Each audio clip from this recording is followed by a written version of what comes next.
आदरणीय दर्शकबिन नमस्कार।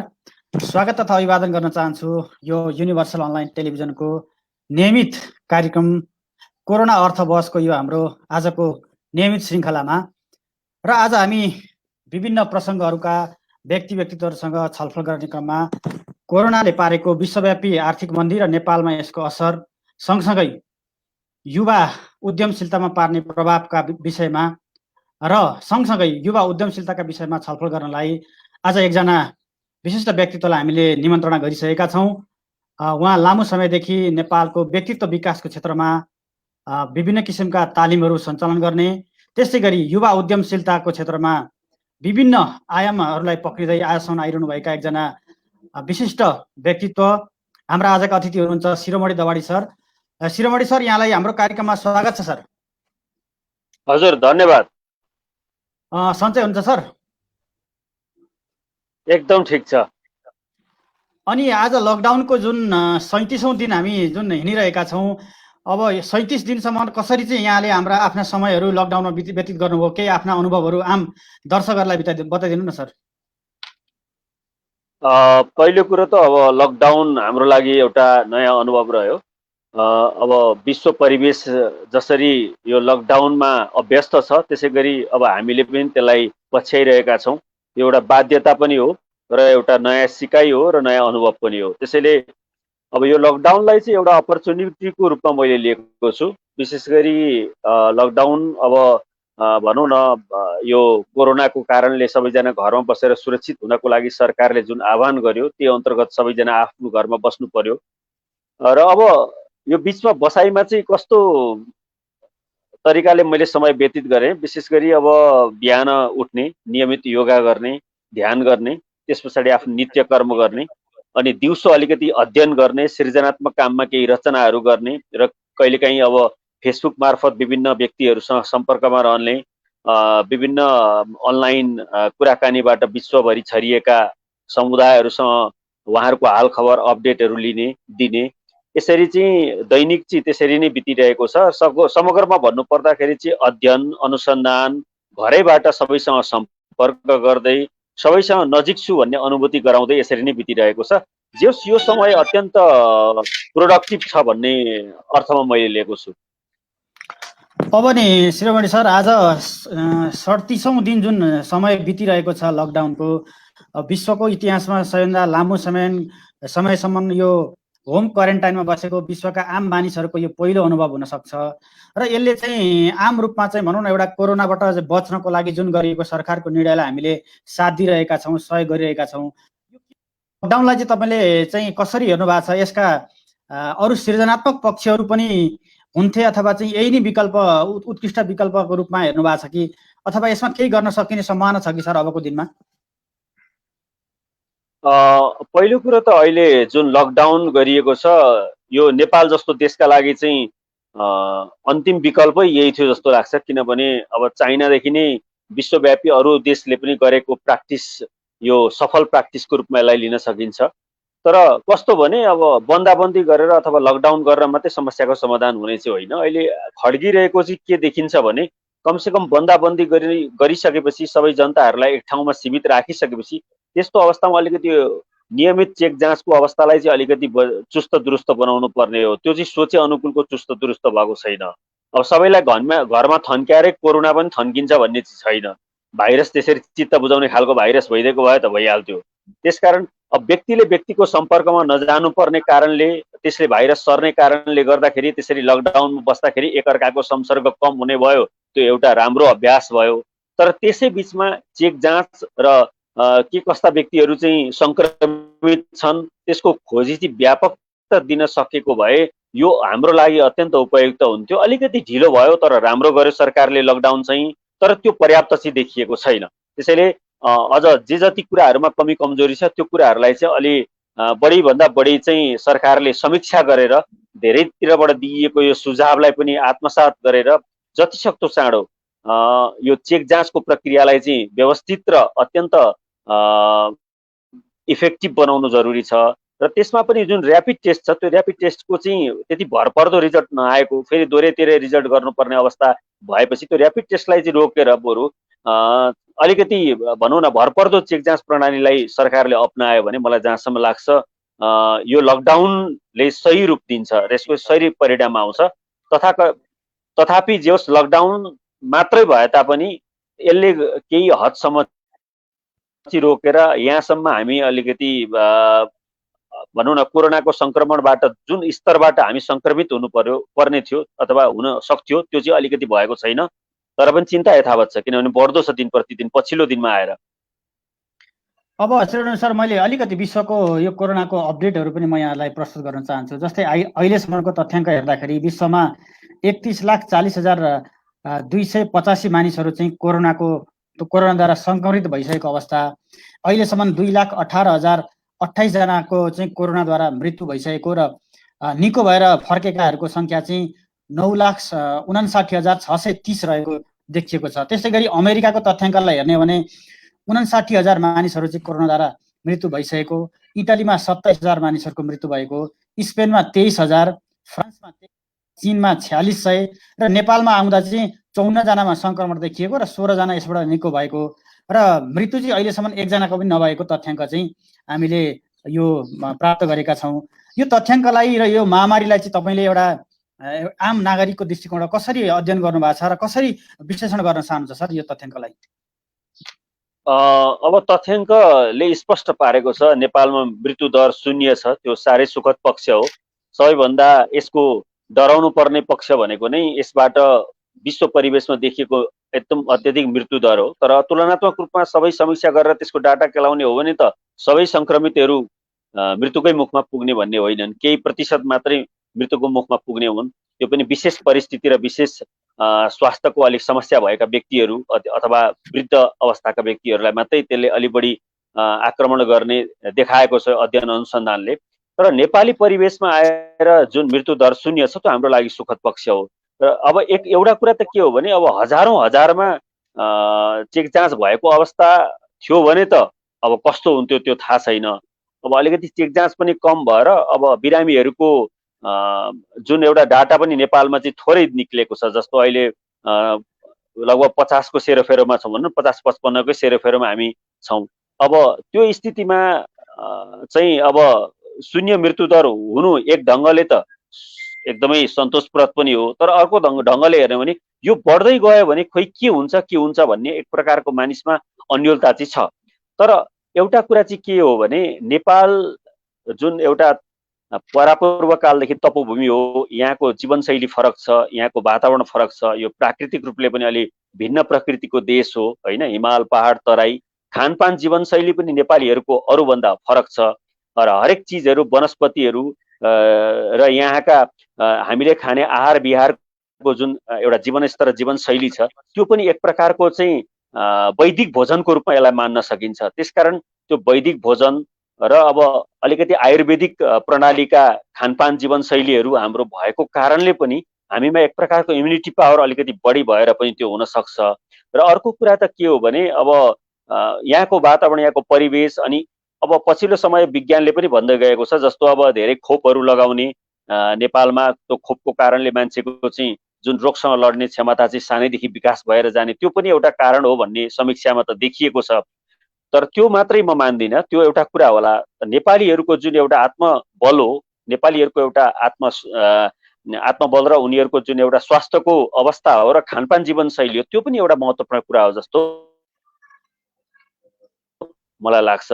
किनभने विश्व परिवेशमा अन्य समुदायमा गएका नेपालीहरूको मृत्यु दर पनि हामीले देखिरहेका छौँ, धेरैजनाको मृत्यु भइसकेको छ। तर नेपाली जनमानस, नेपाली जीवनशैलीमै बढी लामोभन्दा लामो समय बिताउने नेपालीहरूको चाहिँ त्यो स्थिति अहिले देखिँदैन र नदेखियोस् पनि भन्न चाहन्छु। परिस्थितिलाई तपाईँले अध्ययन गरे भने अलिकति फरक छ पनि भन्ने तरिकाले विशेषज्ञहरू बताउँछन्। हुन त यो भनौँ न सरकारले गरेको चाहिँ सफलतालाई पनि सफलताको रूपमा पनि लिन सकिन्छ। तर आम रूपमा अलिकति टेस्टिङका डिभाइसहरूको अभावको कारणले गर्दाखेरि होइन, मेडिकल सेक्टरमा जुन तरिकाले चाहिँ परीक्षण हुनुपर्ने हो त्यो परीक्षण नभएको कारणले गर्दा जति सङ्क्रमितको सङ्ख्या देखिनुपर्ने हो त्यो नदेखिरहेको अवस्थाको पनि एक किसिमले चाहिँ एउटा पक्षले चाहिँ विश्लेषण गरिरहेको अवस्था छ। तर सरकारको चाहिँ भनौँ न स्वास्थ्य मन्त्रालयको जानकारी अनुसारको चाहिँ अहिलेको तथ्याङ्क हेर्दाखेरि नेपाल एक किसिमले चाहिँ कोरोनाबाट करिब मुक्त हुने अवस्थामा पनि देखिन्छ। के यो बिचमा अलिकति केही ग्याप छ र सर हामीले बुझ्नुपर्ने कुराहरूमा? होइन ग्याप छ, किनभने अब प्रयास त सरकारले गरेको छ होइन, प्रयास गरेको छ, त्यसलाई राम्रै मान्न सकिन्छ। आफ्नो साधन स्रोत जति छ त्यो साधन स्रोतलाई प्रयोग गरेर सकेसम्म प्रयत्न त सरकारले गरेको छ, जनताले पनि सहयोग गरेका छन्। तर कस्तो भने अझै पनि चेक जाँच पर्याप्त चाहिँ भएको छैन, त्यो स्वीकार्नुपर्छ हामीले। किनभने अब हजारौँ लाखौँको सङ्ख्यामा बाहिरबाट भारतबाट नेपालीहरू प्रवेश गरेका छन्। त्यसै गरी अब अरू विभिन्न देशहरूबाट पनि नेपालमा प्रवेश गर्नेको सङ्ख्या थुप्रै छ। त्यसरी लाखौँको सङ्ख्यामा सम्भावित सङ्क्रमित हुन सक्ने सम्भावित व्यक्तिहरूको डाटा चाहिँ त्यसरी लाखौँमा छरिएको अवस्थामा चाहिँ अहिले हजारमा मात्रै चेक जाँच हुँदाखेरि चाहिँ अझै त्यो के हो त वास्तविकता? किनभने अब 40-41 दिनमा पनि सङ्क्रमण देखिएका केसहरू छन् हामीभित्र होइन। त्यसकारण एउटा त अरू देशहरूभन्दा अलि फरक खालको लक्षणहरू यहाँ देखियो, अलिकति ढिलो ढिलो त्यसको लक्षणहरू देखा पर्ने अथवा ढिलो चेक गर्दाखेरि पनि त्यो व्यक्तिमा चाहिँ पोजिटिभ देखिने, अनि सँगसँगै कुनै किसिमको लक्षणहरू पनि नदेखिने होइन, सङ्क्रमण भएको पनि थाहा नपाइने त्यो स्थिति छ। त्यसकारण एउटा एउटा भनौँ न, अब जुन सङ्क्रमणले बढी मात्रामा चाहिँ हस्तक्षेप गर्ने कम्युनिटीमा यो पुगिदियो अथवा अलि वृद्ध अथवा रोगी कम्युनिटीमा यो पुगिदियो भने त्यसले फेरि भयावह रूप लिन सक्छ। त्यसकारण सशङ्कित हुनु, डराउनु स्वाभाविक हो अहिलेको अवस्थामा। त्यसो भनेर अब सरकारले गर्दै गरेन भन्ने होइन, अलिकति बढी अझ बढी प्रयत्न, अझै स्रोत साधनलाई चाहिँ बढी परिचालन गरेर अझ बढी स्थानीय निकाय, सङ्घीय सरकार, त्यसकारी केन्द्रीय सरकारको चाहिँ अझ घनीभूत रूपमा चाहिँ व्यापक रूपमा समन्वय भइदिन सक्यो भने अझ योभन्दा राम्रो हुन्छ र छिटो यो समस्याबाट हामी पार पाउन सक्छौँ भन्ने मेरो एउटा व्यक्तिगत राय हो। अब शिरोमणि सर, यहाँले भन्दै गरेको कुरामा जस्तो सरकार केही हदसम्म त सक्सेस भएको नि हामीले महसुस गर्नुपर्छ आम नेपाली नागरिकको हैसियतमा। किनभने विश्वको तथ्याङ्कलाई हेर्ने हो भने अहिलेसम्म नेपालमा एकजनाको पनि आधिकारिक रूपमा मृत्युको घोषणा हुन नसक्नुको पछाडि के हो भन्दाखेरि सबै आम नागरिकहरू, स्थानीय सरकार र नेपाल सरकारले गरेको मेहनतको पछाडि पनि यसको चाहिँ श्रेय दिन सकिन्छ जस्तो लाग्छ। अब यद्यपि सर, यो विश्वमा अहिले जुन महामारीको कारणले गर्दाखेरि 40औँ दिनदेखि यता जुन विश्व ठप्प छ, विश्व नै एउटा लकडाउनको फेजमा छ, आम रूपमा चाहिँ भनौँ न एउटा गरी खाने मजदुर वर्गहरू, श्रमिक वर्गहरूलाई चाहिँ यसले ठुलो किसिमको चाहिँ भनौँ न एउटा झापड दिइरहेको स्थिति छ। आर्थिक रूपमा यसले चाहिँ एक किसिमको चाहिँ विश्वव्यापी नै आर्थिक मन्दीको सिर्जना हुँदैछ। अब यो अवस्थामा चाहिँ हामी, तपाईँ एउटा युवा उद्यमशील क्षेत्रमा हुनुहुन्छ, युवा उद्यमी हुनुहुन्छ, अबको अवस्थामा चाहिँ हामी कसरी अगाडि बढ्नुपर्ने देखिन्छ तपाईँको चाहिँ यो लकडाउन पछिको अवस्थामा? नेपालले कस्ता किसिमका आर्थिक पोलिसीहरू अथवा चाहिँ नियमहरू बनाएर अगाडि बढ्न जरुरी छ? तपाईँको यसको सन्दर्भमा चाहिँ के छ राय सर? ठिकै छ। अब विषयवस्तु अलिकति क्रिएटिभ विषयमा हामी बल्ल प्रवेश गऱ्यौँ। अब रोगसँगको समीक्षा भनेको चाहिँ एउटा व्यक्ति विशेषको धारणा मात्रै हो, हामी त्यससँग सम्बन्धित त्यति धेरै एक्सपर्ट पनि होइनौँ, किनभने हाम्रो चिकित्सकीय अनुभव त्यति लामो छैन, हामीले देखेको सुनेको आधारमा मात्रै समीक्षा गर्ने हो। तर अहिले जुन प्रश्न र प्रसङ्ग उठाउनु भयो, यो अलिकति छलफलमा बढी केन्द्रित हुनुपर्ने अहिलेको समसामयिक विषय पनि जस्तो लाग्छ। त्यसको लागि तपाईँलाई धन्यवाद। अब कुरा के हो भने दुई पाटो छ। एउटा चाहिँ कस्तो छ भने अब लगभग संसारमा यो कोरोनाले गर्दा आर्थिक मन्दी भयो, अब बर्बाद भयो, अब सकिने भयो, हामी उठ्न नसक्ने भयौँ भन्ने एउटा निराशावादी सोच छ भने, एउटा आशावादी सोच के छ भने शून्यबाट नयाँ यात्रा सुरु गर्ने अवस्था छ, नयाँ अपर्च्युनिटीहरू क्रिएट हुन सक्छन्, नयाँ सम्भावनाहरू अब निक्लिन सक्छन् भन्ने एउटा आशाको किरणहरू पनि जगाएर सकारात्मक सोचबाट सोचिने एउटा भनौँ न पक्ष पनि छ। त्यसकारण म चाहिँ के भन्छु भने हरेक विनाश, विध्वंस अथवा द्वन्द्व जे भए पनि त्यसले एउटा नयाँ कुराको विकास गर्छ, नयाँ सिर्जना गर्छ। यो एउटा विश्वव्यापी नियम हो। त्यसकारण यो प्रकृतिमा भएको जुन किसिमको एउटा असन्तुलन थियो, त्यो सन्तुलन मिलाउनलाई यो किसिमको प्रकृति को प्रकोप आयो र हामी अहिले एउटा शून्य अवस्थामा छौँ। तर अब नयाँ सिराबाट हामीले यात्रा सुरु गर्दैछौँ। म निश्चित आशावादी छु। अब हाम्रो बिचमा धेरै अपर्च्युनिटी, हाम्रो जस्तो विकासोन्मुख देशहरूमा त अझ धेरै अपर्च्युनिटी छ, किनभने अब कृषि हाम्रो सबैभन्दा मूल आधार हो। त्यसैले कृषिमा अब हामीले जोड दिन सक्छौँ र बाहिरबाट विदेशीहरू, खालि विदेशमा चाहिँ युवाहरू पलायन भएर गए, नेपालमा काम गर्ने जनशक्ति थिएनन् भनेर सोचिएको थियो। तर अब त्यस्ता युवाहरू फेरि एउटा जोस र होस बोकेर नेपाल फर्किएको अवस्था छ। उनीहरूलाई नेपालमै धेरै किसिमको अपर्च्युनिटीहरू क्रिएट गर्न सकियो। साना साना घरेलु उद्योगदेखि लिएर कृषि व्यवसायलाई अझ व्यवस्थित गर्न सकियो र गाउँ परिवेशमा भएका हरेक अवसरहरूलाई खोजेर चाहिँ त्यो अवसरहरूलाई बाँडेर सबै युवा र बाहिरबाट अनुभव प्राप्त व्यक्तिहरू जो नेपालमा आएका छन् उनीहरूलाई परिचालन गर्न सकियो भने त विश्वबाट प्राप्त गरेको अनुभव अब नेपालमा भित्रिएको छ। विश्वबाट एक किसिमको चाहिँ आफूलाई परीक्षण गरेर सफल भएका युवाहरू फेरि नेपालमा आएका छन्। यो एउटा हाम्रो लागि अपर्च्युनिटी हो। त्यसकारण यो अपर्च्युनिटी हामीले ग्र्याब गर्नै पर्छ। म त भन्छु हरेक रात पछाडि दिन आउँछ होइन। त्यसकारण हरेक नकारात्मक कुरा पछाडि सकारात्मक कुरा हुन्छ। त्यसैले अब हामी आशा गरौँ हामी अबका दिनहरूमा नयाँ ढङ्गले सोच विचार गरेर अगाडि बढ्न सक्छौँ। किनभने यो सोच्नको लागि पनि यो लकडाउन सबैलाई आएको लकडाउन सबैलाई सोच्ने दिएको समय पनि हो जस्तो लाग्छ। सबैले घर घर बसेर थिङ्किङ गर्ने, सोच्ने, विश्लेषण गर्ने, अब कुन सम्भावना छ त्यसमा अध्ययन गर्ने र एउटा एकताबद्ध भएर हरेक क्षेत्र हरेक तबकाले एक अर्कामा समन्वय गरेर अपर्च्युनिटी क्रिएट गरेर अगाडि बढ्नुपर्छ। नयाँ दौड हो। नयाँ दौडमा अब फेरि सुरुबाट हामी अगाडि बढिरहेका छौँ। विश्व पनि अब लगभग धेरै अगाडि थियो, हामी निकै पछाडि थियौँ। अब विश्व पनि हामी सँगसँगै आइपुगेको छ। हामी अब एउटै रेखाबाट फेरि दौड सुरु गर्दैछौँ भनेपछि यो दौडमा हामी जति धेरै अगाडि स्टामिना लिएर कुद्न सक्यो हाम्रो लागि त अपर्च्युनिटी नै अपर्च्युनिटी छ। त्यसैले निराशा हुनु जरुरी छैन जस्तो लाग्छ। अब शिरोमणि सर, यहाँ चाहिँ एउटा महत्त्वपूर्ण भनौँ न अर्गनाइजेसनको एउटा चाहिँ सिओको रूपमा चाहिँ आफू पनि कार्यरत हुनुहुन्छ। विश्वका आम एनआरएनका युवाहरूलाई एउटै छानाभित्र बाँधेर नेपालमा थुप्रै अवसरहरू सिर्जना गर्न सकिन्छ भनेर एउटा महत्त्वपूर्ण मिसनमा हिँड्नु भएको छ। यहाँको यो संस्था फर नेपाल छ, यसको बारेमा अलिकति जानकारी गराउँदै तमाम युवाहरूलाई चाहिँ यो संस्थाले चाहिँ कसरी अपर्च्युनिटी क्रिएट गर्न सक्ला र यसमा कसरी युवाहरूलाई सामेल गर्न सकिएला, यसको बारेमा अलिकति आम दर्शकहरूलाई पनि जानकारी गराइदिनु सर। अब आइडिया फर नेपाल भनेको इन्टरप्रेनर्स को लागि नै खोलिएको संस्था हो। विशेष गरी अब I for investment, D for development होइन, E for entrepreneurs, A for activities. अब यो कुरालाई हामीले समग्रमा आइडिया फर नेपाल भनेर नेपालका लागि आइडिया जेनेरेट गरेका हौँ। र अब यसमा चाहिँ विशेष गरी अहिलेसम्म लगानी चाहिँ बाहिर बसेका एनआरएनहरूकै लगानीबाट यो सुरु भएको छ।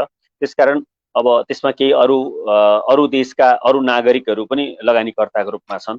र अब त्यसरी हामीले चाहिँ के भने विश्वमा भएका नेपालीहरूलाई एकीकृत गर्दै नेपालमा भएका सम्भावनाहरूको खोजी गरेर त्यसमा चाहिँ सक्नेले लगानी गर्ने, श्रम सक्नेले श्रमको लगानी गर्ने होइन, अर्थ सक्नेले अर्थको लगानी गर्ने र अब एउटा इन्भेस्टमेन्ट सँगसँगै त्यसलाई चाहिँ इन्टरप्रेनरको रूपमा डेभलप गरेर सम्पूर्ण विदेशबाट अनुभव प्राप्त युवाहरूलाई नेपालमा फर्किँदाखेरि अपर्च्युनिटीहरू क्रिएट गरिदिने र अब नेपालले लिड गरेर कतिपय नेपालले लिड गरेर पनि विश्व परिवेशमा व्यावसायिक एउटा नयाँ यात्रा र नयाँ किसिमको पहिचान दिन सकिन्छ है। नेपालीहरू पनि व्यावसायिक रूपमा चाहिँ एक स्तर कायम गर्न सामर्थ्य राख्छन् भन्ने हिसाबको पनि एउटा सन्देश दिने हिसाबले चाहिँ हामीले यो अभियानलाई सुरु गरेका हौँ। अब लगभग अब हरेक अभियानको सुरुवात त शून्यबाटै हुन्छ। अब हामीले काम अगाडि बढाइरहेको अवस्थामा अहिले फेरि विश्वको यो जुन एउटा आर्थिक अवस्था एउटा फरक किसिमको देखिएको छ।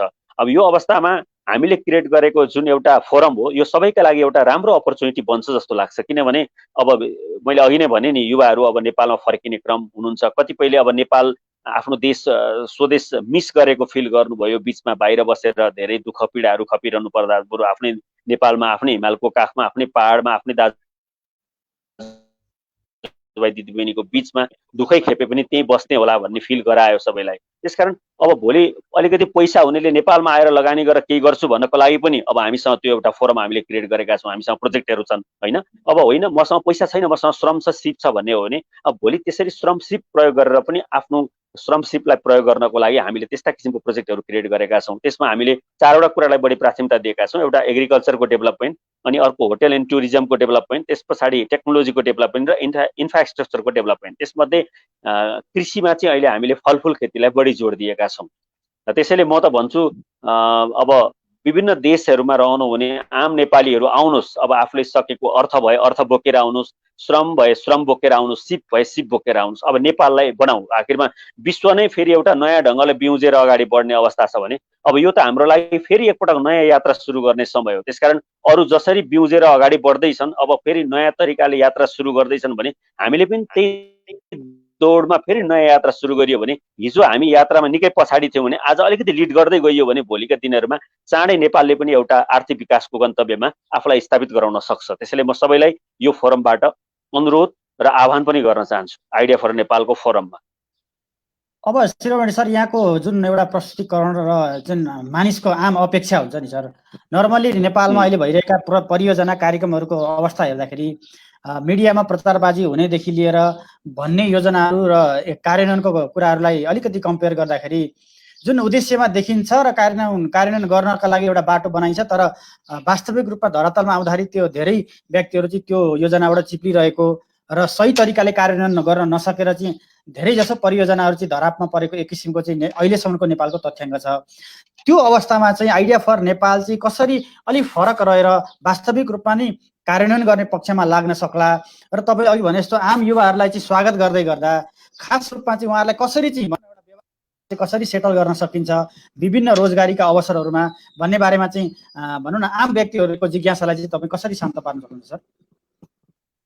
पहिलो कुरो त अब त्यो निरन्तरता कसरी रहला अथवा यसको दिगो रूप के होला। नेपालमा धेरै व्यवसायहरू चाहिँ सुरुमा उद्देश्य स्थापित हुन्छन्, त्यस पछाडि बिस्तारै त्यो डाइभर्ट हुँदै जान्छ भन्ने सवालबाट तपाईँले जुन क्वेसन गर्नुभयो, अब त्यसमा चाहिँ के छ भने कतिपय कुरा चाहिँ नचाहँदा नचाहँदै त्यस्तो हुन्छन्। किनभने अझै पनि नेपाल चाहिँ राजनीतिक हिसाबले स्थिर छैन। अझै पनि विभिन्न निकाय तह तब्काको विषयमा कसरी समन्वय हुने, कसरी एकअर्कामा काम गर्ने भन्ने हिसाबको पनि अझ राम्रो चुस्त दुरुस्त प्र्याक्टिस पुगिसकेको छैन। दोस्रो कुरो, निजी क्षेत्र र सरकारी निकायको बिचमा पनि अलिकति बढी ग्याप छ। सरकारी सोच र निजी निकायको सोचको बिचमा पनि ग्याप छ, समन्वयको अभाव छ। अर्को कुरा चाहिँ हरेक कुरा राजनीतिकरणबाट हेरिने आँखाको हेराइले अलिकति काम गर्न अलिक असहज पनि छ। किनभने जे कुरामा पनि राजनीतिक पृष्ठभूमिको कुरालाई त्यहाँ ल्याएर जोडिदिने होइन, अनि त्यहाँ आफ्नो राजनीतिक चाहिँ अलि प्रभाव भएका व्यक्तिहरूले कसरी त्यो कुरालाई बढी हस्तक्षेपमा राख्ने भन्ने कुराले पनि अलि बढी काम गर्नेहरूलाई गाह्रो छ। यहाँ चुनौतीहरू धेरै छन्, तर त्यो के हो भने अलि सिस्टम नभएको कारणले हो। अब सिस्टम पनि हामीले एकातिर स्थापित गराउनु पर्ने चुनौती छ, अर्कोतिर त्यो सम्भावनाहरू पनि त्यतिकै राम्रा छन्। त्यसैले गर्दाखेरि कतिपय काम चाहिँ यहाँको परिवेश, यहाँको सिस्टम, यहाँको अलिकति कानुनी अप्ठ्यारा कुराहरूले गर्दाखेरि, जस्तो अब लगानीकै कुरा गरौँ न, बाहिरबाट लगानी लिएर आउनको लागि लगानीका लागि ढोका खोलिएको छ भनेर सरकारले बारम्बार भनेको छ, तर लगानी ल्याउन त्यति सहज छैन। एफडिआईको प्रोसेस बडा झन्झटिलो छ होइन, बाहिरबाट लगानी लिएर आउन त्यति सहज छैन, वर्षौँ लाग्छ, महिनौँ लाग्छ। प्रोजेक्टै तुइँदाखेरि बल्ल बल्ल त्यो बजेट लिएर आउनको लागि एप्रुभल दिइन्छ। यस्ता धेरै कुरा छन्। अनि ग्राउन्ड रियालिटीमा गएर चाहिँ तपाईँको स्थानीय तहमा काम गर्ने मामलामा त्यहाँ धेरै किसिमका अघि मैले भनेका किसिमका समस्याहरू आइपर्छन्। तर त्यो फेरि के भने त्यो हामीले प्रयास गरिएन भने त त्यो अन्त्य हुँदैन नि। त्यसकारण अब निजी क्षेत्रले पनि त्यसलाई व्यवस्थापन गर्दै जाने, राजनीतिक तहले पनि त्यसको वातावरणलाई अलिकति सहज बनाइदिँदै जाने, कानुनमा भएका झन्झटिला कुराहरूलाई पनि फुकाइदिँदै जाने हो भने अब त्यो बिस्तारै सहज हुन्छ। त्यो हामीले नै सहज बनाउँदै जाने हो। त्यो भयो भने मलाई जहाँसम्म लाग्छ त्यो पलायन हुने अवस्था चाहिँ बन्दैन र जुन एउटा लक्ष्यबाट एउटा निर्दिष्ट भएर अगाडि बढ्नुपर्ने सङ्घ संस्थाहरूको जुन उद्देश्य हो त्यो पनि डगमगाउँदैन। त्यो डगमगाउने एउटा कारण त्यो पनि हो विगतमा। र अर्को चाहिँ कुरो के हो भने अब जुन अपर्च्युनिटीको कुरा गर्नुभयो, अपर्च्युनिटीमा सबभन्दा बढी चाहिँ म एग्रिकल्चरको अपर्च्युनिटी बढी छ भन्छु। एग्रिकल्चरलाई टुरिज्ममा जोड्न सकिन्छ, एग्रो टुरिज्म भनेर विकास गर्न सकिन्छ, किनभने त्यसमा सरकारले पनि प्राथमिकता दिएको छ। गाउँका खेतहरू धेरै बाँझा छन्, अहिले पनि कतिपय कार्यक्रमहरू आउन लागेको भनेर यसो बेला बेला चाहिँ पोस्टहरू देखिने गरिन्छ कि गाउँमा अब स्थानीय निकायहरूले चाहिँ जग्गा बाँझो राख्न नदिने लगायतका के कार्यक्रमहरू लिएर आउँदैछन्।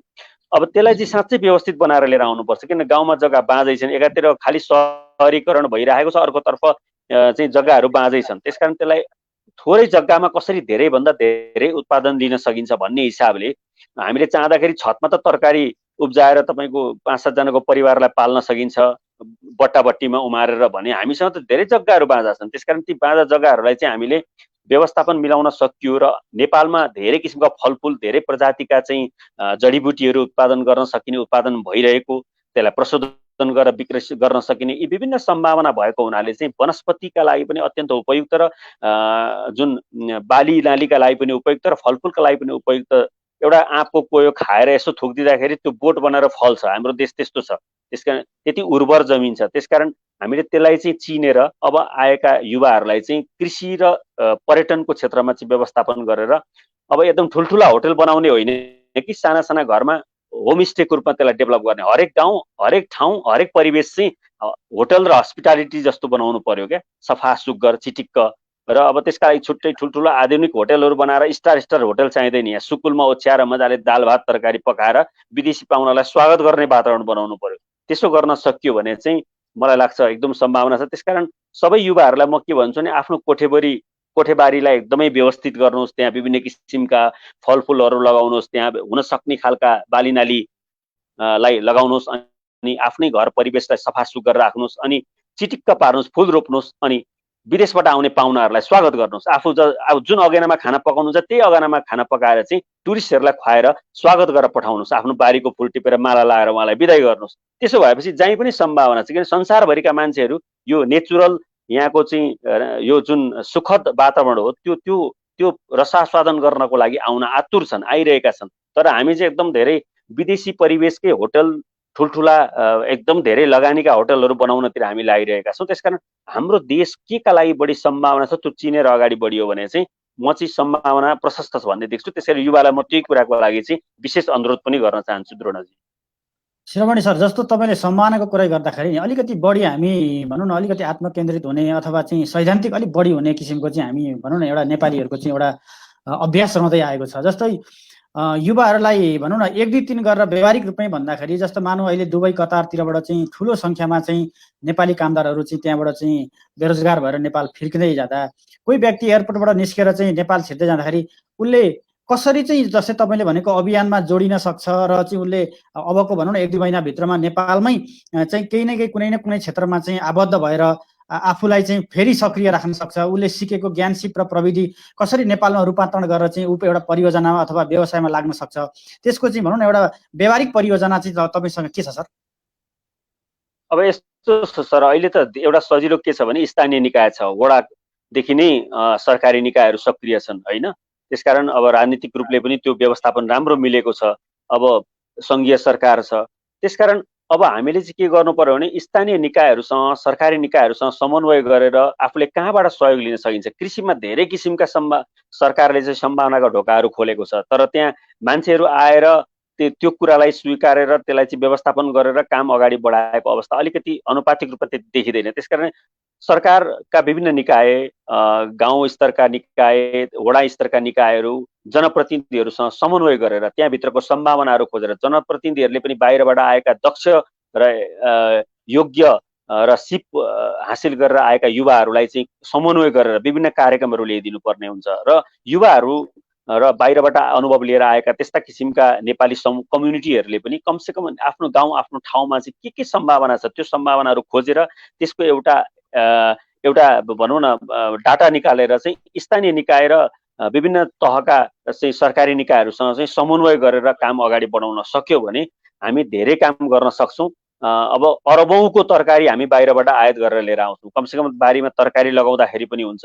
अरबौँका कागती, मात्रै कागती, अरबौँको कागती यहाँ बाहिरबाट आउँछ। हाम्रा जडीबुटीहरू विदेशमा गएर औषधि बनेर नेपालमा फेरि फर्केर आउँछन्। हामी त्यसको 4-5 डबल पैसा बढी तिरेर त्यसलाई चाहिँ किनिरहेका हुन्छौँ। त्यसकारण हाम्रो गाउँमा भएका तिनै जडीबुटीहरूलाई प्रशोधन गरेर कसरी औषधि निर्माण गर्न सकिन्छ, बनाउन सकिन्छ, ती कुराहरू एकातर्फ भए होइन, अर्कोतर्फ चाहिँ तरकारीहरू लगाउने, अर्कोतर्फ हाम्रो विभिन्न किसिमका अब गाउँठाउँहरूमा चाहिँ हुने साना किसिमका लघु उद्योगहरू, साना किसिमका घरेलु उद्योगहरू कसरी सञ्चालन गर्न सक्ने। अब हामीले चाहिँ अब मैले अस्ति मकैको खोसेला हुन्छ नि जुन खोस्टोबाट बुनेर लाखौँको सामान चाहिँ बाहिर चाइनामा पठाएको एउटा सानो समाचार मैले पढेको थिएँ। एकजना महिलाले चाहिँ त्यो उदाहरणीय काम गर्नुभएको रहेछ। अब गर्नेले त्यसरी कति काम गरिरहेका छन्। हाम्रा गाउँका दिदीबहिनीहरूको सिप अत्यन्त धेरै छ। त्यसकारण मकैको खोसेलालाई पनि आकार प्रकार दिएर चाहिँ विभिन्न आकर्षक चिजबिजहरू निर्माण गर्न सक्ने हामीसँग खुबी छ। मैले त सानो एउटा उदाहरण मात्रै दिएको। त्यसकारण हामी सबैले के भने आफूभित्रको सम्भावना के छ त्यसलाई खोज्नु पर्यो। मसँग के छ सिप, मसँग के चिजले मैले चाहिँ यो देशलाई कन्ट्रिब्युसन दिन सक्छु भन्ने हिसाबले ती सम्भावना खोजेर हामी एकअर्कामा समन्वय गरेर अगाडि बढ्यौँ भने अगाडि बढ्न सक्छौँ। त्यसैले म सम्पूर्ण युवाहरूलाई के भन्छु भने अब एकपटक आफ्नै गाउँ, आफ्नै ठाउँ, आफ्नै परिवेशमा खोजी गर्नुहोस्। हिजो त्यहाँ बाहिर जाँदाखेरि तपाईँलाई के कुरा मिस भयो, के कुराबाट तपाईँ वञ्चित भएको फिल गर्नुभयो, अब त्यो यहाँ आउनु भएको छ त्यो चिजको खोजी गर्नुहोस्। र गाउँ गाउँमा भएका जनप्रतिनिधिसँग समन्वय गरेर विभिन्न चाहिँ अनुभव भएका व्यक्तिहरूको आधारमा एकअर्काको अनुभवलाई आदान प्रदान गरेर अब गाउँमै एउटा वातावरण क्रिएट गरौँ र त्यहीँभित्र विकासको अभियान चाहिँ सुरु गरौँ। त बिस्तारै बिस्तारै हुन्छ। यसै गरी संसारले विकास गरेको हो। अवश्य भने सर, मैले यहाँ प्रसङ्ग एउटा तपाईँलाई थोरै जोड्न चाहेको छु। जस्तो तपाईँ लामो समयदेखि यो तालिम, व्यक्तित्व विकास, एउटा मोटिभेसनको सेक्टरमा पनि काम गर्नुभएको छ। 10,000 विद्यार्थीहरू तपाईँको चाहिँ आफ्नो भनौँ न चाहिँ स्किलले चाहिँ उत्पादन गर्नुभएको छ बजारमा। अब यो अवस्थालाई हेर्दाखेरि नि उद्यमशीलताको कुरो गर्दा मानिसहरू हतपति तपाईँले भने जस्तो उद्यमशीलमा त्यति प्रेरित नहुने, उहाँहरूलाई चाहिँ एउटा जागिरमुखी मनस्थितिबाट नेपाली समाज अझै पनि गुजिरहेको अवस्थामा चाहिँ उहाँहरू चाहिँ कसरी उद्यमशील बन्न सक्नुहुन्छ, यसको लागि चाहिँ कस्तो किसिमको व्यक्तित्वको विकास गर्न जरुरी छ, कस्तो किसिमको योजना बनाउन जरुरी छ आम युवाहरूले सर? पहिलो कुरा त के छ भने सर, अब हरेक व्यक्तिले आफूले आफूलाई चिन्नु पर्यो। व्यक्तिबाटै सुरु हुन्छ जे कुराको पनि अभियान। त्यसैले व्यक्तित्व विकास भनेको आफूभित्र भएको सम्भावना, आफूभित्रको भएको चाहिँ सिप, क्षमता, दक्षतालाई चिन्नु हो। त्यसैले सबैलाई म के भन्छु भने आफ्नो क्षमता, आफ्नो दक्षता के छ त्यो सबैले चिनौँ व्यक्तिगत रूपमा। अनि सबैले चिनिसकेपछि सबैले सकारात्मक सोचको विकास गरौँ। सम्भावना छ, गर्न सकिन्छ भन्ने सोच विकास गरौँ। अब बाहिर गएर चाहिँ अब सारा हरेक किसिमको दुःख गर्न, पसिना बगाउन चाहिँ त्यस्तो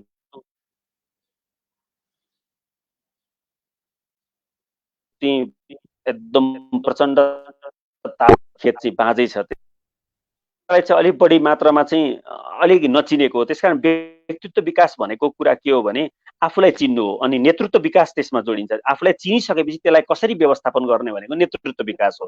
त्यसैले अब त्यो दुईटा कुराको लागि चाहिँ कहिलेकाहीँ त अब तालिमको पनि जरुरी हुन्छ, कहिलेकाहीँ अनुभवी व्यक्तिहरूसँगको सङ्गतको पनि जरुरी हुन्छ, कहिलेकाहीँ यस्ता किसिमका रचनात्मक छलफल, डिस्कसनहरू र विभिन्न लेखहरू पढ्नु पनि पर्छ। र अर्को कुरा चाहिँ आफैभित्र खोज्नु पनि पर्छ। आफूभित्र भनेको पहिले आफूभित्र, त्यस पछाडि आफ्नो घरभित्र, आफ्नो समुदायभित्र, अनि आफू देशभित्र। त्यसकारण खोज्दै नखोजी अब त्यसभित्र चाहिँ रिसर्चमै नलागिकन त्यो चिज चाहिँ आफै आइलाग्दैन। त्यसकारण अब त्यही चिज अब यहीँका नदीनालाहरू बगेर गइरहेका नदीनालाबाट अहिले कति हाइड्रो पावर निकालेर अहिले हामी बिजुलीमा आफै आत्मनिर्भर हुन थालिसकेका छौँ। त्यसकारण हिजोका दिनहरूमा त्यो सम्भावना देखिया थिएन। नदी त खेर नै गइरहेका थिए। त्यसकारण त्यहाँ प्रयत्न सुरु भयो, व्यक्तिले खोज्यो, त्यस पछाडि समुदायले खोज्यो, अनि त्यस पछाडि राष्ट्रले खोज्यो। गर्दा गर्दै त्यो एउटा रचनात्मक कामको मुभमेन्टको रूपमा त्यो विकास भएर गयो। त्यसकारण सबैलाई म के अनुरोध गर्न चाहन्छु भने आफूभित्र भएको सम्भावना पहिले खोज्नुहोस्। त्यसको लागि सकारात्मक सोच बडा जरुरी छ। त्यसको लागि चिन्तन, मनन, ध्यान, खानपिन, आहार विहार सबै कुरालाई चाहिँ व्यवस्थित, मर्यादित र शिष्ट बनाउनु जरुरी छ। र म त्यही कुरा अभियानमा म पनि आफ्नो ट्रेनिङमा यही कुराहरू अनुभव बाँड्छु।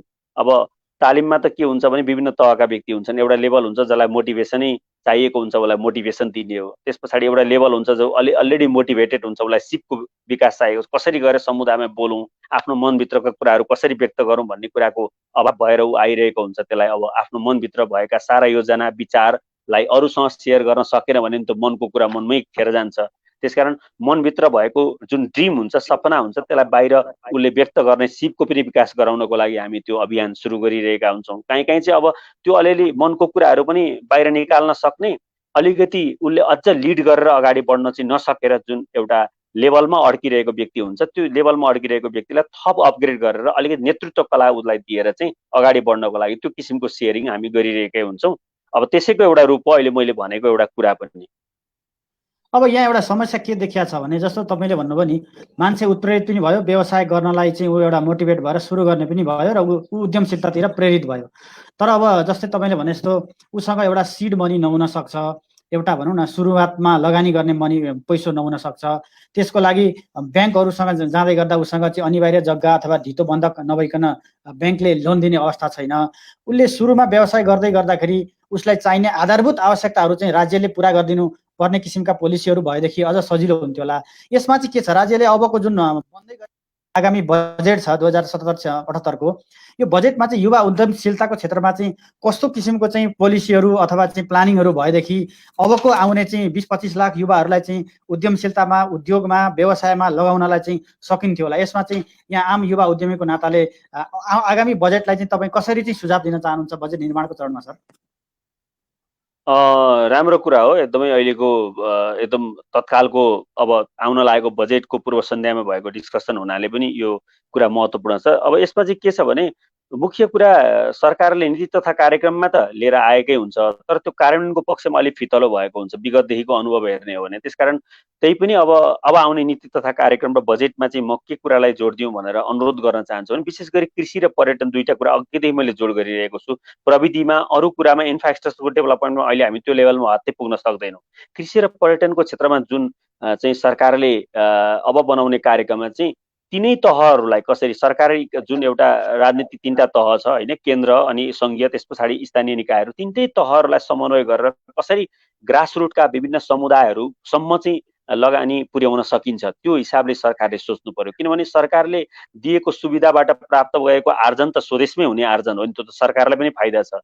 त्यसकारण थोरै रकम भए पनि मान्छेलाई प्रोत्साहन गर्ने गरी सबैतर्फ चाहिँ सबैतिर पुर्याउने। अब अहिले एउटा अलिकति विडम्बना के छ भने कृषि र पर्यटनको क्षेत्रमा सरकारले राम्रा राम्रा कार्यक्रम लिएर आउँछ, तर अब त्यो राजनीतिक एउटा निश्चित समूहले त्यो हात पार्छ, त्यो आम समुदायको बिचमा पुग्दैन। अनि उसले चाहिँ एउटा झारा टार्नलाई एउटा खेती गरे जस्तो, एउटा पाखामा चाहिँ बिरुवा लगाए जस्तो, कफी खेती गरे जस्तो, के खेती गर्दै केरा खेती गरे जस्तो एउटा जस्ट बनाउँछ, रिपोर्ट बनाउँछ, पेश गर्छ, बजेट लिन्छ, उसले आफ्नो एउटा उद्देश्य पूर्ति गर्छ। त्यो कुनै अभियानको रूपमा अगाडि बढ्दैन। त्यो एउटा निश्चित त्यस्ता समूह र व्यक्तित्वहरूलाई बढी पोस्नु भन्दा पनि एकदमै जो चाहिँ साह्रै पीडित छन्, जसले चाहिँ सम्भावना खोजिरहेका छन्, जसले 1 रुपियाँ पायो भने त्यसलाई चक्रवर्ती हिसाबमा घुमाएर 5 रुपियाँ बनाउन सक्छ, त्यस्ता व्यक्तिहरूको खोजी गरेर त्यसको लागि चाहिँ स्थानीय तहदेखि नै त्यो परिचालन गरेर त्यस्ता व्यक्तिहरूको सिप, क्षमता, दक्षता र उसको आवश्यक पूर्वाधारहरू पनि के छ ती सबै कुराहरूको अध्ययन गरेर उसलाई चाहिँ थोरै उसको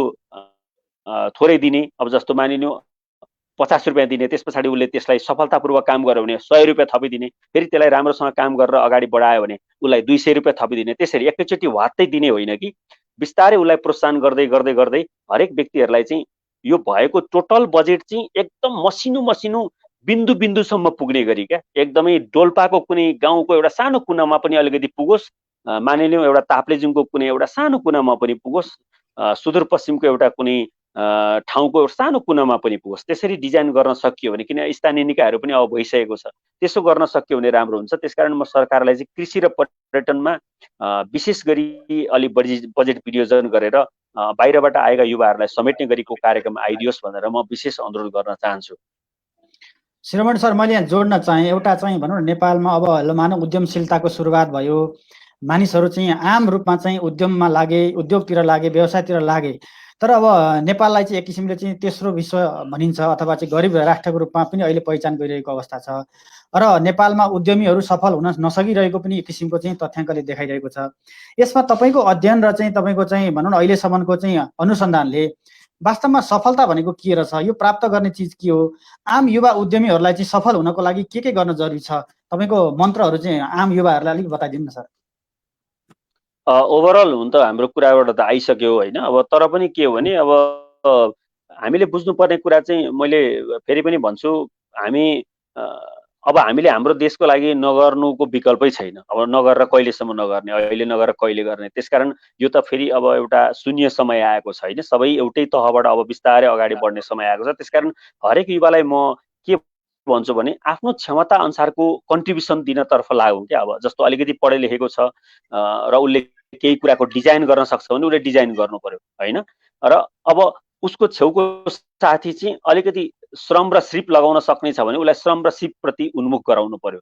त्यसकारण एउटा लेभल तय गरेर गाउँमा चाहिँ आफ्नो क्षमतालाई चिनेर एकअर्कामा त्यो क्षमता अनुसारको कामको विभाजन गरेर अब हामीले आफै नै नेटवर्किङ गरेर अगाडि बढ्नुको विकल्प छैन।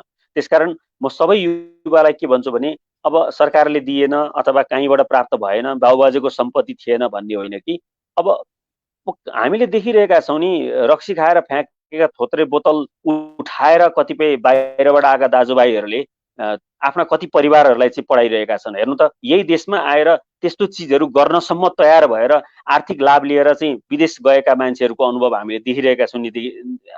अब त्यसलाई हामीले राम्रै रूपमा लिउँ, यो फ्यालिएका कतिपय टुटे फुटेका थोत्रा कागज र प्लास्टिकहरू बटुलेर समेत त्यसलाई चाहिँ एउटा आर्थिक रूपमा चाहिँ आफ्नो स्वरूपलाई विकास गर्ने उदाहरण त हामीले देखिरहेका छौँ होइन। अब मान्छेहरू त्यतिसम्म तयार हुन्छन् यहाँ आएर काम गर्न भनेपछि आफ्नो देशमा आफ्नो काम गर्नलाई किन अप्ठ्यारो मान्ने? त्यसकारण त्यही काम हामीले किन नगर्ने?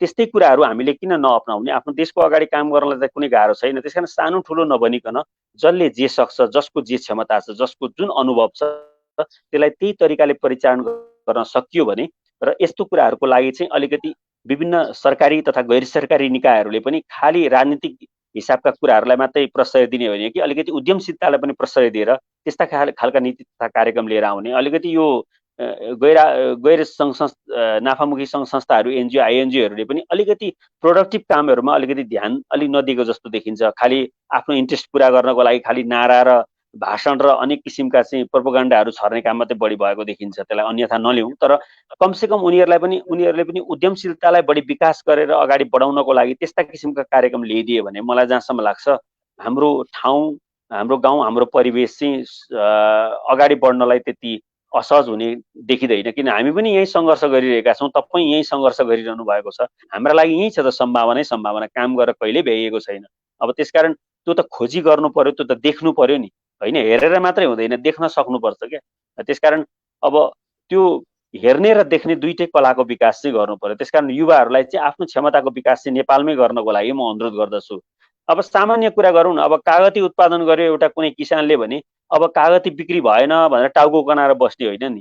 कागती बिक्री भएन भने त्यसलाई म अचार बनाउने कि होइन, त्यसलाई अर्को कुनै निचोरेर त्यसको रस निकालेर बेच्ने कि होइन, त्यसलाई प्रिजर्भ गरेर राखेर अर्को उत्पादनमा लाने कि भन्ने कुरा पनि हामीले सोच्नुपर्ने हुन्छ कि। अब अहिले दुध ल्याएर बाटोमा पोखिदिने होइन, टमाटर ल्याएर चाहिँ हुर्र बाटोमा ल्याएर खनाइदिने, यस्तो तरिकाको काम गऱ्यौँ भने त हामी कहिले पनि विकास गर्न सक्दैनौँ। त्यसकारण अब टमाटरलाई अचार बनाउनु पर्छ, टमाटरलाई केचअप बनाउनु पर्छ, टमाटरको अरू चिज परिकार बनाउन सकिन्छ, दुधलाई चाहिँ अरू परिकार बनाउन सकिन्छ भन्ने ब्याकअप नलेज पनि हामीले राख्नु पर्यो कि। अब दुधै बिकेन भन्ने बित्तिकै ल्याएर बाटोमा खनाइदिने, त्यसलाई दही बनाउन सकिन्थ्यो होला, अरू परिकार बनाउन सकिन्थ्यो होला, त्यतातिर हामीले सोच्दैनौँ। त्यसकारण कुनै पनि चिज उत्पादन गरिसकेपछि त्यसलाई कहाँ लाने, कसरी गर्ने, बिकेन भने के गर्ने, होइन त्यही चिजलाई सेकेन्डरी प्रोडक्टमा कसरी कन्भर्ट गर्ने, त्यस्तो कुराहरूमा पनि हामीले सोच र चिन्तन चाहिँ बढाउनु जरुरी छ। अब तपाईँले यो कुरा गर्दै गर्दा नि जस्तै काम गर्ने इन्भाइरोमेन्ट चाहिँ के सरकारले भनौँ न राज्यले अहिले युवाहरूलाई दिइरहेको छ कि अहिले तपाईँले पर्सनली फिल गर्दाखेरि कुनै व्यवसाय सञ्चालन गर्दै गर्दा कम्पनीहरू रन गर्दै गर्दा देशमा के छ उद्योग मैत्री इन्भाइरोमेन्ट व्यवसाय मन्त्री इन्भाइरोमेन्ट तपाईँले पर्सनली फिल गर्नु भएको छ कि यसमा केही करेक्सन गर्न पाएदेखि अझ राम्रो गरी अगाडि बढ्न सकिन्थ्यो भन्ने तपाईँको सुझाव छ सर?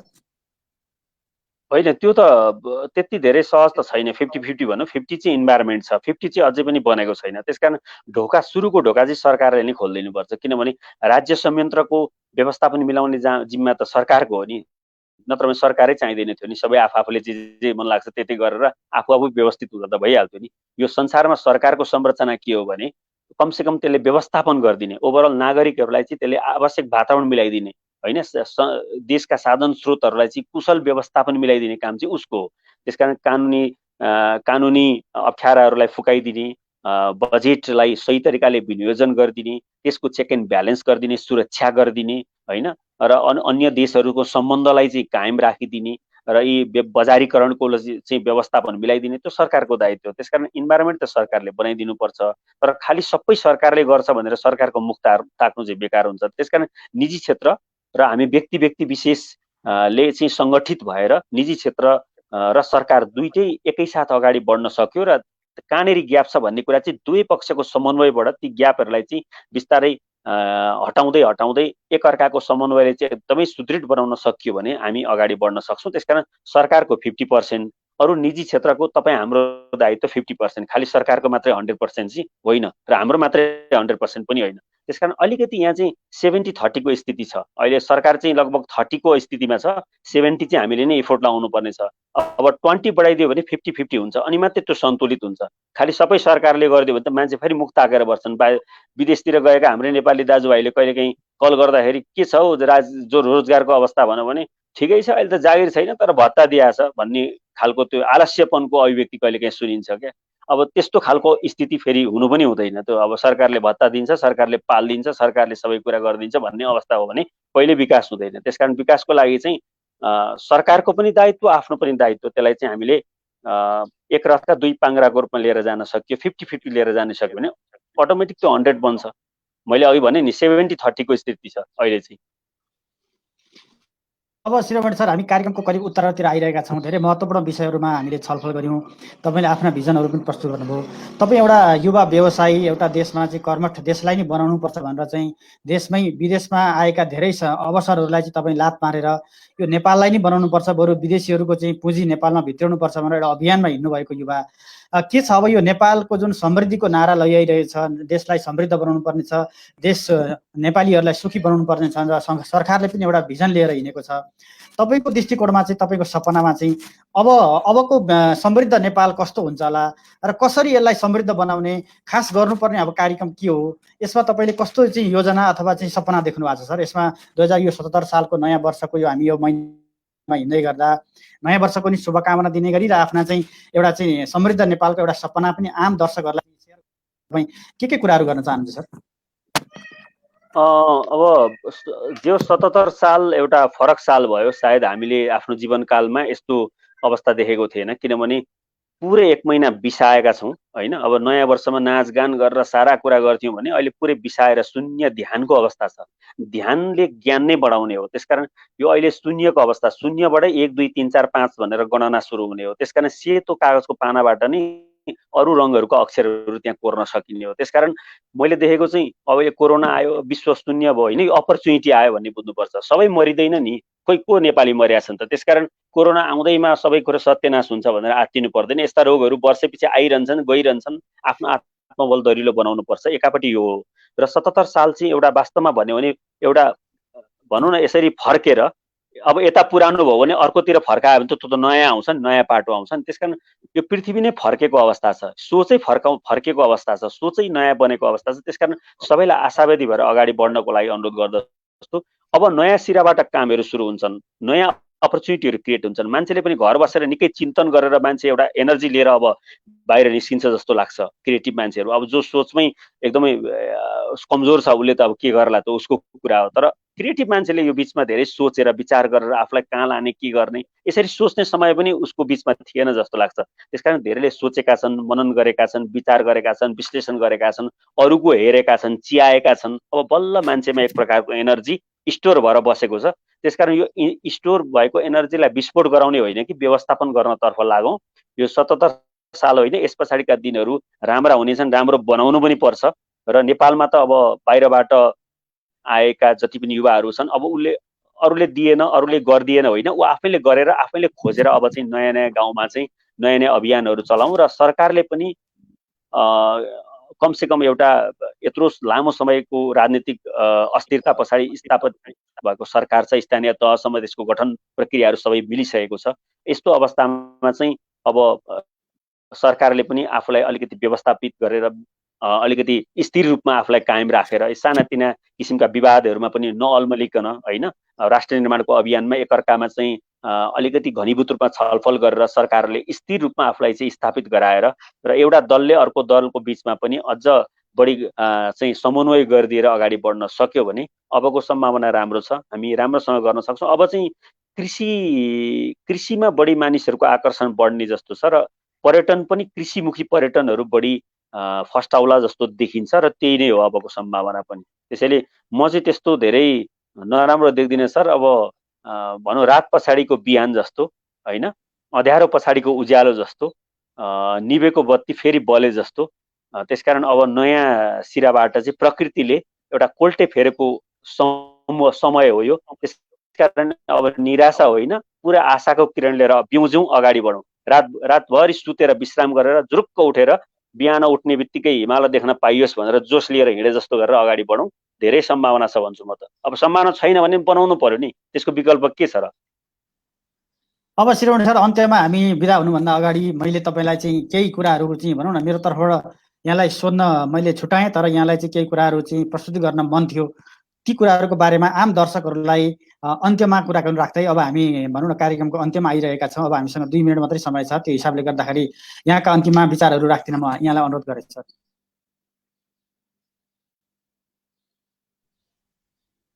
अब यस्तो छ सर, अब समग्रमा भन्नुपर्ने कुराहरू त अब आइसके, तर पनि के हो भने म सबैलाई फेरि विनम्रतापूर्वक अनुरोध के गर्न चाहन्छु भने यो हाम्रो लागि ठुलो अवसर हो लकडाउन भनेको। एकातिर रोगको लागि विश्राम गरियो होला, तर लकडाउन भनेको घरमा बसेर चिन्तन मनन गर्ने, थिङ्किङ गर्ने, ध्यान गर्ने, सोच विचार गर्ने, परिवार बिचमा जुन ग्याप थियो भने त्यो ग्यापको बिचमा एकअर्काको छलफलबाट चाहिँ नयाँ कुराहरू उब्जाउने, नयाँ योजनाहरू बनाउने, होइन, परिवारभित्रका सदस्यहरू बसेर चाहिँ अब कसरी अगाडि बढ्दा हुन्छ, हिजोका दिनहरूमा चाहिँ हामी कहाँ चुकेका थियौँ, हाम्रो कहाँ आर्थिक उन्नति हुन सकेको थिएन, हामी कहाँ चाहिँ अलिकति दुःख पाएका थियौँ, परिवारका सदस्यहरू बिचमा चाहिँ अलि बाक्लो छलफल गरेर योजना बनाएर घर घरबाट व्यवस्थित र मर्यादित भएर हामी एकअर्कामा अगाडि बढ्यौँ भने अब धेरै अगाडि बढ्न सक्छौँ। त्यसकारण यो अपर्च्युनिटी हो, यो शून्य समय हो। अब बिउजिँदाखेरि हामी पुरै जोस र होसका साथ बिउजौँ, अगाडि बढौँ।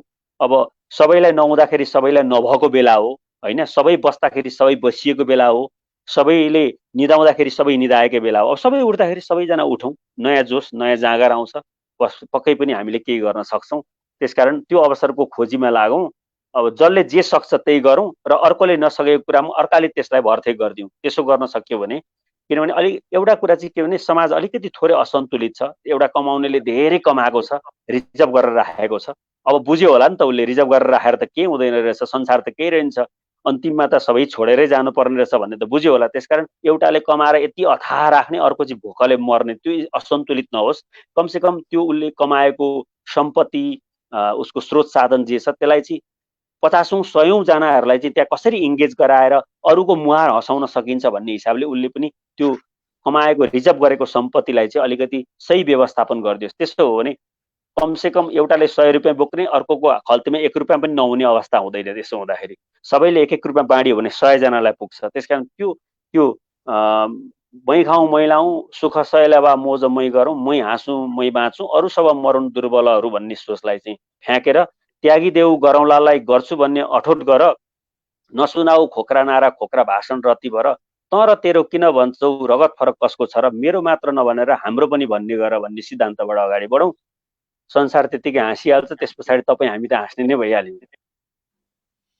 एकदमै धेरै धेरै धन्यवाद शिरोमणि सर, यहाँले महत्त्वपूर्ण विचार प्रस्तुत गरिदिनु भएको छ र हाम्रो चाहिँ यो महत्त्वपूर्ण समयमा यहाँले चाहिँ आफ्ना व्यस्तताका बावजुद हामीलाई समय दिनुभएको छ। यसको लागि यहाँलाई हाम्रो विश्वदर्शन मिडिया ग्रुपको तर्फबाट, युनिभर्सल अनलाइन टेलिभिजनको तर्फबाट यहाँलाई धेरै धेरै धन्यवाद सर। हस् द्रोण सर, तपाईँलाई पनि धेरै धेरै धन्यवाद। लकडाउनको बेलामा घरमा बसेको बेला पनि यो बसाइ सृजनात्मक र रचनात्मक बनाइदिनु भयो। अब त्यही हो, अब मौखिक रूपमा बिना योजना फर्र बोल्दाखेरि कतिपय कुराहरू कहाँ बहकेर कता कता गयो र आखिरमा मैले जहिले पनि भन्ने गर्छु, तपाईँले खाना पकाउनु छ, चामल केलाउँदै हुनुहुन्छ भने बिहाँ केलाएर बिहाँ पकाउने होइन, बिहाँ केलाएर फ्याँक्दिने हो। चामल चाहिँ पकाएपछि भात पाक्छ। त्यसकारण मैले बोलेका कुराहरूमा काहीँ बिहाँ आयो भने त्यसलाई केलाएर फ्याँक्दिनु होला, चामल झिकेर पकाउनु होला, मिठो पकवान हुन्छ। त्यसरी मैले राम्राका खातिर बोलेका कुरामा बोल्दा बोल्दै कतै नराम्रो भइदियो भने आशय गलत होइन, त्यसरी बुझिदिनु होला। हस्, धन्यवाद। हस् त, नमस्कार सर। हस्, नमस्ते।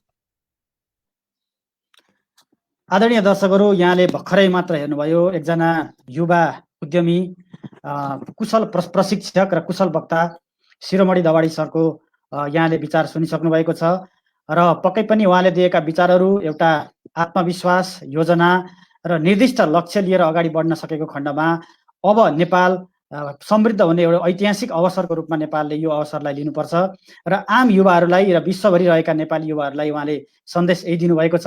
पक्कै पनि उहाँको अभियानलाई पनि हामीले साथ दिनै पर्छ र यो अभियानमा जोडिनको लागि समग्र युवाहरूलाई पनि म आग्रह गर्दछु।